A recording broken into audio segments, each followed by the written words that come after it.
জি আসসালামু আলাইকুম রহমতুল্লাহ। প্রিয় বন্ধুরা, আপনাদেরকে এখন একটা দেশি গরুর খামার দেখাবো, যা আপনারা দেখলে একদম অবাক হয়ে যাবেন।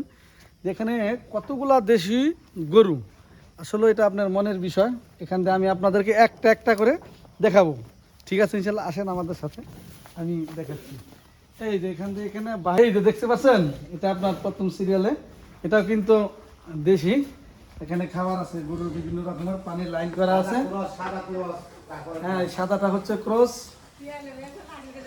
এবং এই সামান দিয়ে আপনাদেরকে আমি একটা একটা দেখাবো। এর পাশাপাশি এখান থেকে আমি সকলকেই বলবো শিক্ষা নেওয়ার জন্য, সকলেই ছোট হোক, আস্তে আস্তে প্রতিভা মানে গড়ে তুলতে হবে। গরুর খামার, এই যে একটা গরু দেখছেন, এগুলা কিন্তু অনেক বড় বড়। এই যে আমি দেখাচ্ছি, এই যে মুশারফ ভাই, এদিকে আসেন ভাই, আপনার সাথে একটু কথা আছে আমার। এটার কি গরু, এটা দেশি নাকি অন্য? শাহিওয়াল। ও অনেক বড় গরু এটা, ঠিক আছে? আমি পিছন দিয়ে দেখাবো আপনাদেরকে। আর এটাও শাহিওয়াল। আচ্ছা, এটা যে আপনি এত এই গরুর নিচ দিয়ে এত বড় বড় গরুর নিচ দিয়ে যান দেখি গোসল করেন, আপনি কি কোনো ভয় লাগে না? না আমার ভয় লাগে। এটা কোনো মানে আক্রমণ করার চেষ্টা করে না? আক্রমণ করে না, আমারে করে না। ও আচ্ছা আচ্ছা, এই যে একটা গরু, এটা আসলে কিন্তু কাছে গেলে মনে করেন খুব ভয় লাগবে। ওরে বাপরে বাপ, দেখছেন বিশাল গরু, অনেক গরু আছে এখানে, আমি দেখাচ্ছি। এই যে গরুটা, হ্যাঁ, এই একটা গরু আপনার, এগুলো কি কোনো নাম আছে? এটা হচ্ছে নেপালি।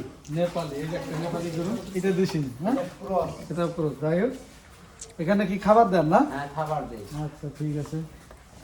তারপরে এই পাশে আছে আরো, হ্যাঁ, এটা দেশি। এই যে দেশি, এটাও কিন্তু অনেক বিশাল বড় গরু আপনার। আরো সামনে আছে গরু, এদিকে আছে। হ্যাঁ, আসলে এটা আপনার আনন্দ লাগে ভাই, ঠিক আছে? কষ্ট লাগে, দেখছেন এতগুলো একটা বড় খামার। এখানে আমি আসলে সরকারকে বলতে চাই, আর মাত্র এরকম যারা দেশীয় পশুর খামার করে সরকারিভাবে তাদেরকে সহযোগিতা করা দরকার। এইখান থেকেও সামনে আরও আছে।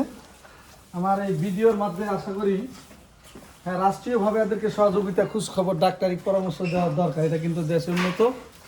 হ্যাঁ, এই যে একটা গরু, এটার নাম কি ভাই?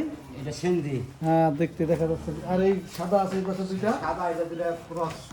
আচ্ছা আচ্ছা, ক্রস। এটা অনেক বড় হবে গরু না? হ্যাঁ, এটা অনেক বড়। আর এই বস্তার মধ্যে কি এগুলা? এর মধ্যে খানা মনে করেন দানাদার খাদ্য। ও, বস্তার খাবার তো অনেক হ্যাঁ।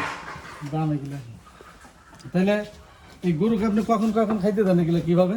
এই যে এখন কটা বাজে? 10টা বাজে। হ্যাঁ। 10টায় আর 4টায়। ও, এগুলা আপনার তো এক বস্তা খাবারের দাম কিরকম দাম পড়ে? এক বস্তা খাবারের দাম 2600 টাকা পড়ে। অনেক বস্তা আপনি পিক আপ সহ আনে। আচ্ছা, আপনাদেরকে আমরা ভিতরে যা দেখাবো, ঠিক আছে? ইনশাল্লাহ মুশারফ ভাই একটু আসেন। হ্যাঁ, আমরা দেখাচ্ছি, আসলে খুব ভালো লাগতেছে গরু খামার থেকে। হ্যাঁ, আমরা ভিতরে যা একটু দেখার চেষ্টা করাচ্ছি আপনাদেরকে। মাশাআল্লাহ, অনেক সুন্দর পরিবেশ এখানে। গরুর কিন্তু ভাই একটু এদিকে আসেন আপনি, গরুর খামারের তো কোনো গন্ধ পাচ্ছি না ভাই, গন্ধ ইসতে পারি। একদম পরিষ্কার। হ্যাঁ, কোনো রকমের গন্ধ পাইতেছি না। আমরা পিছন সাইড একটু সামনে যে দেখাই, সকলকে দেখিয়ে দিই। এবং আশা করি আমার ভিডিওটা যারা দেখবেন শেয়ার দিবেন, লাইক দিবেন, কমেন্ট করবেন। আর সরকারিভাবে, রাষ্ট্রীয়ভাবে এদেরকে অন্তত ডাক্তারি পরামর্শটা আপনার কি কখনো পাইছেন? আপনার পারলে ডাক্তারি পরামর্শ আছে। আছে না? তাকে রাষ্ট্রীয়ভাবে সহযোগিতা চাই, যাতে আরও সুন্দরভাবে এই গরুগুলা কীভাবে খামার আরও বড় হয়, দেশের সম্পদ। আমরা আপনাদেরকে পিছন দিক দিয়ে দেখাচ্ছি। আর ভাই, আচ্ছা, আপনার নাম কি? তামির হোসেন। মাশাআল্লাহ। আপনি কি এই গরুর সাথেই মানে খেদমতে আছেন নিয়োজিত? জি। আপনার কাছে কেমন লাগতেছে? ভালো লাগে? ভালো লাগে। গরু দিয়ে আপনার কথা শুনি, আপনার দিকে ভয় পায়। হ্যাঁ, যাক, একটা জিনিস ভালো লাগতেছে, গরুর খামার ভিতরে গন্ধ পাই, কিন্তু এখানে ভাই কোনো গন্ধ নাই। হ্যাঁ, একদম পরিষ্কার। পিছনের সাইডটা দেখালাম। আর এই কমেন্ট, ভালো লাগে, আপনারা কমেন্ট করবেন, লাইক দিবেন। আমি আরও সুন্দর সুন্দর ভিডিও আছে আপনাদেরকে দেখাবো। কি ভাই, আপনারা লাইক দিবেন, শেয়ার করবেন, কমেন্ট করবেন এবং আমাকে পরামর্শ দিবেন। আমি আপনাদেরকে আরও ভালো ভালো ভিডিও আছে আপনাদেরকে দেখাবো। এবং আমার নাম্বার থাকবে, আপনারা আমাকে নাম্বারে পরামর্শ দেওয়ার জন্য আপনাদেরকে অনুরোধ রইল। হ্যাঁ, এখানে আমার পাশে থাকবেন আপনারা, আপনাদের দোয়া চাই, এটাই আমার আর কিছু। আসসালামু আলাইকুম।